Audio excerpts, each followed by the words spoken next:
Hi hello అండి, welcome back to my channel. ఇవాల్టి వీడియోలో నేను టేస్టీగా హోటల్ స్టైల్ మసాలా వడని ఎలా తయారు చేసుకోవాలో చూపించేస్తాను. ఈ మసాలా వడ అనేది టేస్ట్ చాలా బాగుంటుందండి.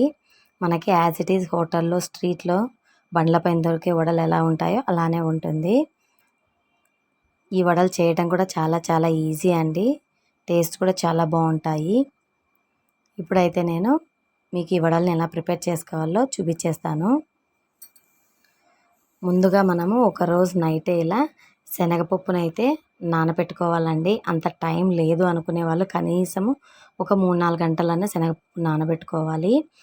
ఇలా నానబెట్టుకున్న శనగపప్పుని ఇప్పుడు మనము ఒక మిక్సీ జార్ తీసుకొని అందులోకి మనం నానబెట్టిన శనగపప్పునైతే యాడ్ చేసుకుందాము. మొత్తం శనగపప్పును యాడ్ చేయకూడదండి. కొద్దిగా శనగపప్పును తీసి పక్కకు పెట్టేసుకుందాము. అవి ఎందుకో నేను తర్వాత చెప్తాను. నెక్స్ట్ ఇందులోకి 4 వెల్లుల్లి అలాగే ఒక 3-4 పచ్చిమిర్చిని తుంచి ఇలా యాడ్ చేసుకోండి.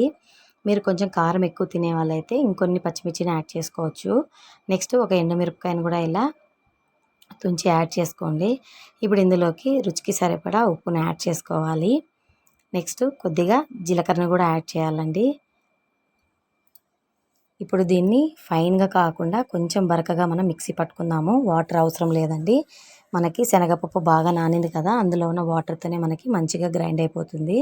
చూడండి, ఇలా బరకగా గ్రైండ్ చేసుకోవాలి. ఇప్పుడు ఈ గ్రైండ్ చేసుకున్న మిశ్రమాన్ని ఒక బౌల్ తీసుకొని అందులోకి యాడ్ చేసేసుకుందాము.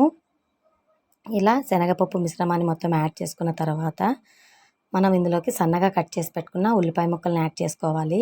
ఉల్లిపాయ ముక్కలు కాస్త ఎక్కువగా యాడ్ చేసుకోండి, టేస్ట్ బాగుంటుంది. నెక్స్ట్ సన్నగా కట్ చేసి పెట్టుకున్న కరివేపాకు అలాగే సన్నగా కట్ చేసి పెట్టుకున్న కొత్తిమీరను కూడా యాడ్ చేసుకోవాలి.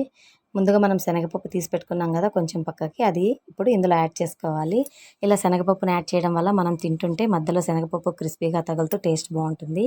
నెక్స్ట్ కొంచెం పసుపును యాడ్ చేసి మనం వేసిన ఇంగ్రీడియంట్స్ అన్ని శనగపప్పులో మంచిగా మిక్స్ అయ్యే విధంగా అయితే మిక్స్ చేసేసుకోవాలి. స్టవ్ పైన ఆయిల్ పెట్టుకొని ఒక బౌల్లో వాటర్ తీసుకొని చేతులను తడి చేసుకుంటూ శనగపప్పు ముద్దను తీసుకొని ఇలా అరచేతిలో వేసి ప్రెస్ చేసుకుంటే మనకి మసాలా వడ అయితే రెడీ అయిపోయిందండి. మంచి షేప్లో కూడా వస్తుంది. ఆయిల్ హీట్ అయిన తర్వాత మంటని లో ఫ్లేమ్లోకి అడ్జస్ట్ చేసుకొని ఇలా వడలన్నీ వేసుకోవాలి. మనకి ఆయిల్ హీట్ అయిన తర్వాత మంటను లో ఫ్లేమ్లో అడ్జస్ట్ చేసుకోవాలండి, లేకపోతే పైన కలర్ వచ్చేస్తాయి, లోపల పచ్చిగా ఉండిపోతుంది. సో మంటని లో టు మీడియం ఫ్లేమ్లో అడ్జస్ట్ చేసుకుంటూ ఇలా వడల్ని అయితే మంచి గోల్డెన్ బ్రౌన్ కలర్ వచ్చేంత వరకు అయితే మనం ఫ్రై చేసుకుంటే టేస్టీ మసాలా వడ అయితే రెడీ అయిపోయిందండి. మీరు కూడా ఇలా ఒకసారి ఇలా ట్రై చేసి మీకు ఎలా వచ్చిందో తప్పకుండా నాతో కామెంట్ సెక్షన్లో అయితే షేర్ చేసుకోండి. వడలు రెడీ అయిపోయాయి కదా, మా ఆయనకి టేస్ట్ చేయమని అయితే ఇచ్చాను. మా చిన్నోడు మా ఆయన అయితే ఇక్కడ టేస్ట్ చేస్తున్నారు. మా పెద్దోడైతే బయట మా చెల్లి కాల్ చేసింటే అమ్మతో మాట్లాడుతున్నాడు. ఇవాళ మా బ్రేక్ఫాస్ట్ అయితే నెయ్యి వేసి జీడిపప్పు వేసి చేసిన కమ్మటి పొంగల్ అలాగే పల్లీ చట్నీ అండి. అమ్మ కూడా ఇక్కడ బ్రేక్ఫాస్ట్ చేస్తుంది. ఇక నేను కూడా బ్రేక్ఫాస్ట్ చేస్తున్నానండి. ఇవాళ మా బ్రేక్ఫాస్ట్ స్పెషల్ అయితే ఇదండి. ఈ వీడియో కనుక మీకు నచ్చినట్లయితే లైక్ చేయండి, షేర్ చేయండి, సబ్స్క్రైబ్ చేసుకోండి. Thank you for watching. Bye.